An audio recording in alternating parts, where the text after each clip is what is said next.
Good morning and thank you for being here. My paper explores Northampton and Hadley, Massachusetts as a neighboring case study in floodplain adaptation from the 18th century to the present.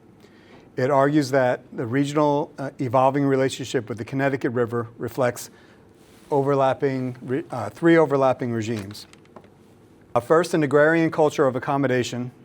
Second, an industrial era of control and engineering. And third, a contemporary phase of resilience, marked by climate volatility, aging infrastructure, and a rediscovery of natural systems. Ultimately, this is a story of design as memory, how each generation remakes the same landscape under new assumptions.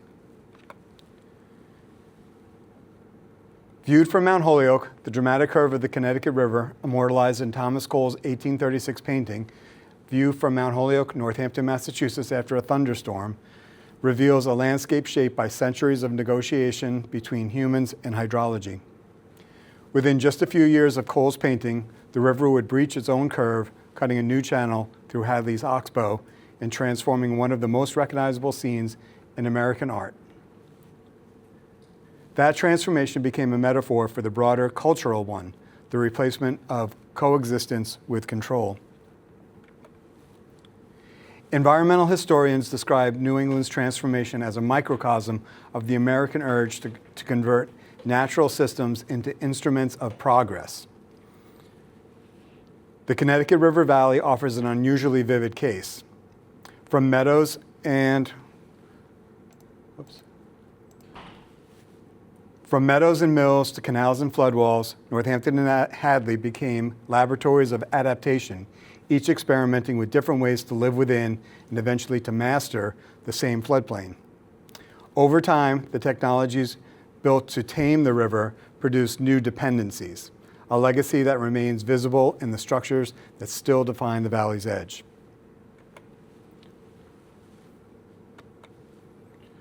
This paper traces the evolution of three long acts: the age of adaptation, ending in the catastrophic Mill River flood of 1874, the floods of 1927 and 1936, and the age of resilience from the pump station failures of 2023 in Northampton through the climate projections of 2030. Together, these episodes show how the region's search for stability transformed both its landscape and its imagination. Before mechanization, agrarian life in Northampton and Hadley depended on a sophisticated empirical understanding of the river's seasonal rhythms. The floodplain formed by the sediments of glacial Lake Hitchcock was both gift and hazard. Farmers regarded periodic floods not as disasters, but as forms of renewal. Each spring freshet delivered a fine layer of silt that restored soil fertility, sustaining the intervale meadows that framed both towns. Timothy Dwight, traveling the valley in the 1790s, described an environment where every inundation is followed by abundance. The rhythm of flooding required cooperation, such as shared ditches, rotational planting, and collective meadows maintenance. In modern terms, these were early forms of adaptive management, grounded in reciprocity rather than engineering. The river was understood as a partner in production, not an adversary. That partnership persisted until market pressures, new technologies, and Enlightenment ideas of improvement redefined the floodplain as a problem to be solved. By the close of the 18th century, the concept of improvement had become both moral duty and economic ideology. The South Hadley Canal, constructed in the 1790s, exemplified this transition. It allowed river navigation to bypass the falls, linking upland farms to regional markets. But it also altered hydrology. The canal's dam raised backwater levels upstream, delaying spring drainage and transforming productive meadows into stagnant pools. Local petitions warned of disease and crop loss.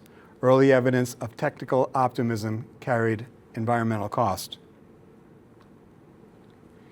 In 1821, Joseph Lyman of Northampton proposed cutting a new channel through Hadley's Oxbow to shorten navigation routes. His petition promised progress, but ignored ecological consequence.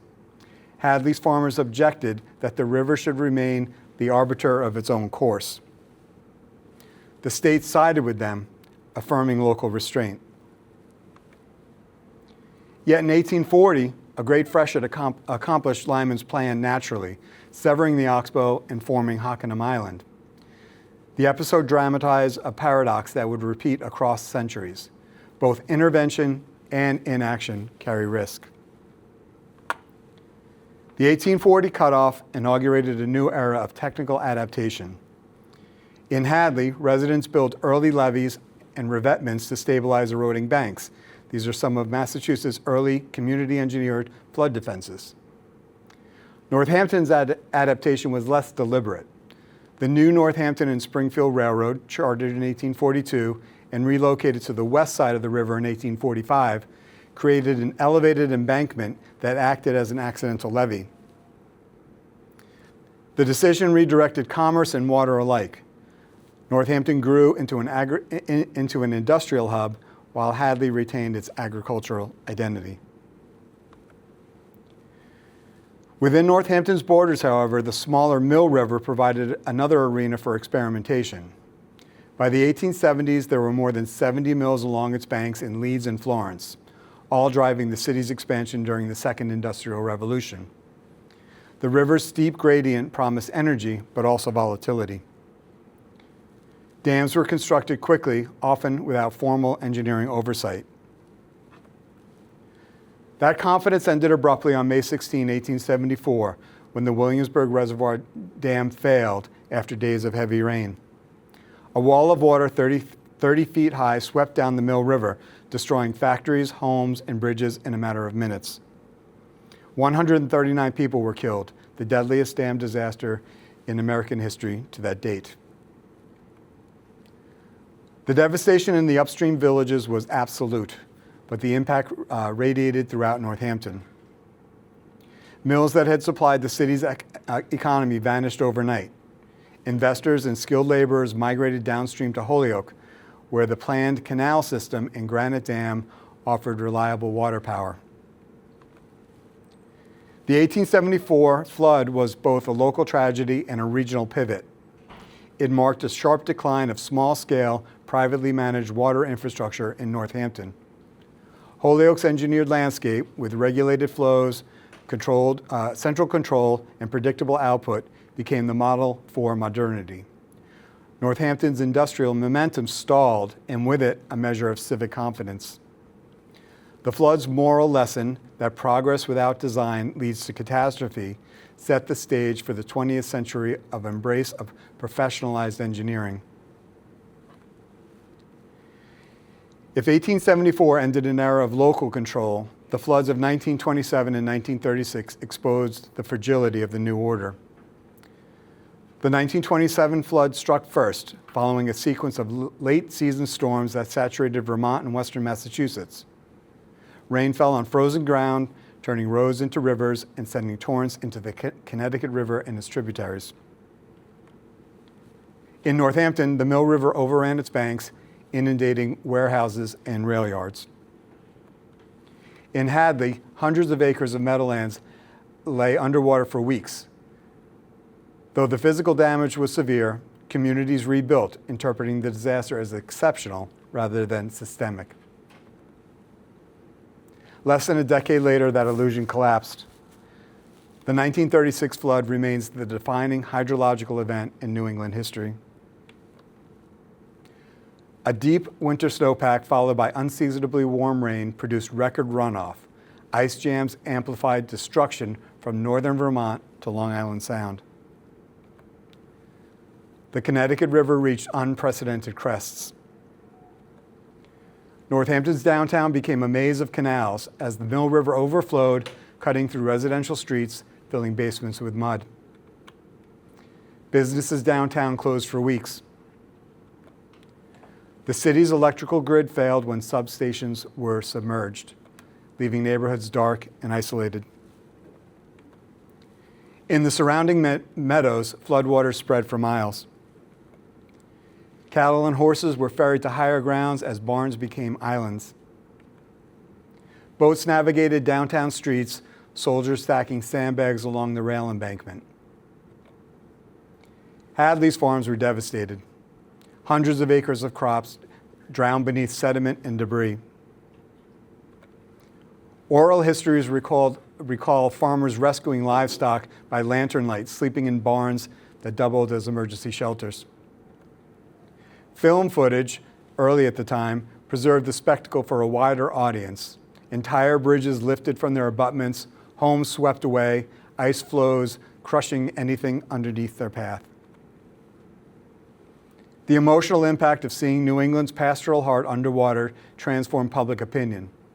The flood became a collective reckoning with the limits of local capacity.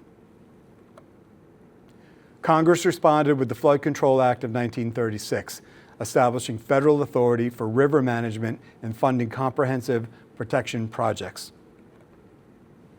In Northampton, the U.S. Army Corps of Engineers designed the Northampton Local Protection Project, an integrated system of earthen dikes, a concrete flood wall, and a pumping station networked, completed by 1941. The plan redirected the Mill River through a new channel to the Oxbow. Hadley received smaller scale interventions. WPA crews reinforced existing levees with stone riprap and constructed new embankments along West Street. For both towns, the 1936 flood redefined the relationship between community and state. The federal government became the architect of safety, translating human anxiety into concrete and steel. Yet dependence accompanied protection.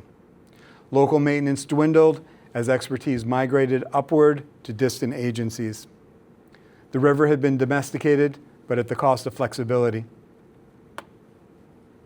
For several decades, the flood control systems of the New Deal era appeared to fulfill their promises. The dikes held, the pumps ran, and confidence returned. But by the 1960s, attention had shifted to other priorities: highways, suburban expansion, and Cold War infrastructure.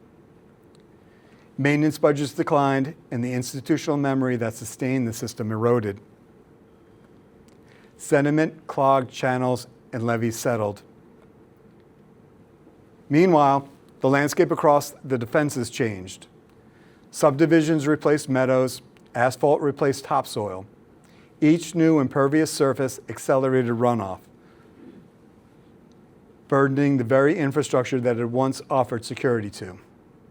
The illusion of permanence gave way to quiet vulnerability.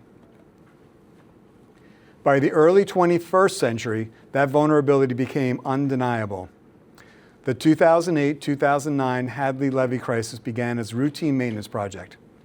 Engineers identified a small crack in the town's primary earthen embankment and scheduled repairs. Midway through the excavation, however, a section of the levee collapsed inward, opening a gap that allowed the river to pour into the worksite. What had started as a $300,000 stabilization quickly became a full-scale emergency reconstruction costing more than $1.3 million. Crews worked around the clock through winter cold, rising groundwater, trucking in clay and gravel, building cofferdams, and pumping continuously to keep the site dry. The collapse transformed a planned repair into a race against time. Daily briefings between town officials, state engineers, and the U.S. Army Corps of Engineers coordinated every stage. Residents along West Street watched nervously as heavy machines operated within feet of the river. Local newspapers described the margin of safety down to inches. When the rebuilt levee finally passed inspection, it did meet FEMA's certification standards, but at 4 times the original cost and with lingering doubts about future stability. In 2011, Tropical Storm Irene renewed those fears. Though not catastrophic, Irene produced intense rainfall and rapid runoff. Hadley's levees held, but erosion scars appeared along their base. In Northampton, the Mill River rose to the brink of overtopping the flood wall.